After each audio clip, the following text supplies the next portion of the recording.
vais m'intéresser à la dynamique de l'état structural et en termes de connaissances, quelles sont les connaissances acquises, quels sont les trous de connaissances pour que les agronomes puissent mieux gérer cet état structural et en particulier avec l'évolution des pratiques où on tend vers le non-travail ou le travail très simplifié. Une des questions, c'est la stabilité structurale des sols. Et lorsque on ne travaille plus son sol, une question qui est souvent posée, est-ce que les sols gardent une porosité structurale?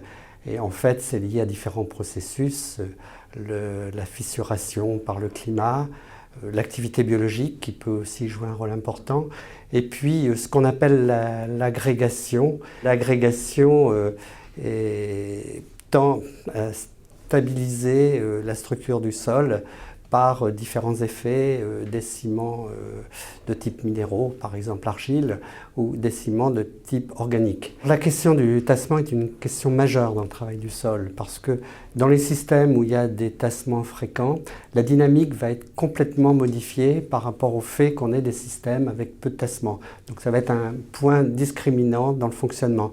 Dès qu'il y a tassement, on a une perte de porosité, des changements de propriétés importantes.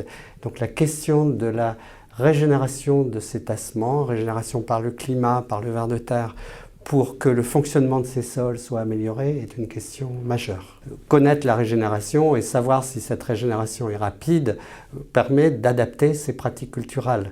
Donc il y a deux phénomènes, il y a l'activité biologique avec les vers de terre qui permet de restructurer, de rebâtir un réseau de galeries et donc de porosité, avec des conséquences très rapides sur l'infiltration. De même, dans les sols qui ont une texture un peu argileuse, des sols à plus de 16% d'argile, la fissuration va avoir un rôle important sous l'effet de la dessiccation ou sous l'effet du gel. Le sol va se fissurer et donc va se régénérer avec la mise en place, par exemple, de porosité verticale qui va permettre aux racines de mieux pénétrer dans le sol. Je pense que dans toutes ces questions de dynamique de l'état structural, qu'on soit au niveau du conseil ou de la recherche, il y a une recommandation importante qui est l'observation des sols. Cela passe par la mise en œuvre de méthodes d'observation comme le profil cultural ou des méthodes plus rapides à partir de la bêche.